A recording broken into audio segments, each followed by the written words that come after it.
So today we're going to talk about desensitisation. So our first started with an empty driveway, extended his safe place so he felt safe on the driveway.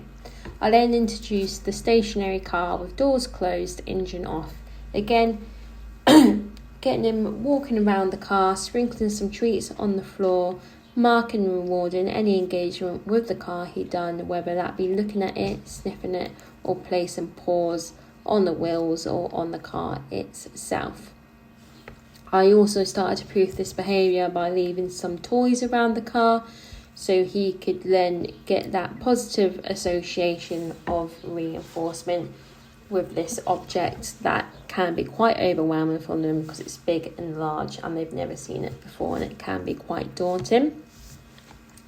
Once he's happy with this, I then opened all the doors and the boot door itself, and again started from the very beginning, marking and rewarding any interaction or engagement with the car whatsoever, whether that be looking, sniffing, placing 1-2 paws in the car or in the boot, or indeed going in the car itself. I always marked and rewarded it with treats and used the clicker as well as praise and the marker word yes. So this will build them up to know that it's a positive association. Now obviously when getting in and out the car and the boot itself, you need to adapt to the dog in front of you.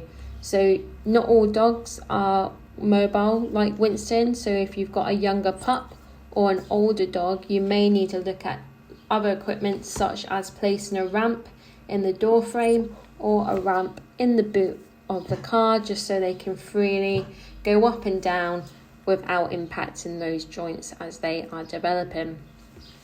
So as you can see here, I'm just doing a scatter feed inside the car itself, just so he can start to build his resilience up for car journeys. You can then move on to stationary car with engine on and all the doors open. Again, start off small, walking around the car, building this up to being in the car itself. So because he isn't really familiar with this noise, we spent a bit more time and duration on this one. But as you can see, he got used to it and he was quite happy going in and out the boot itself.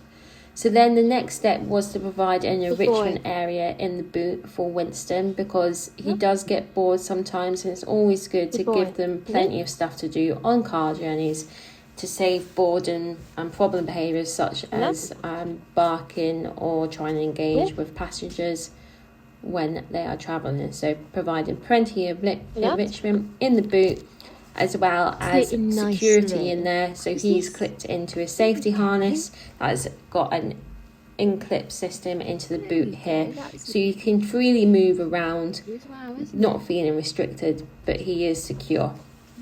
For longer journeys, I will introduce a crate, because it's always an added bit of safety equipment for them and you also to keep up with the crate training and proof that behaviour in a car.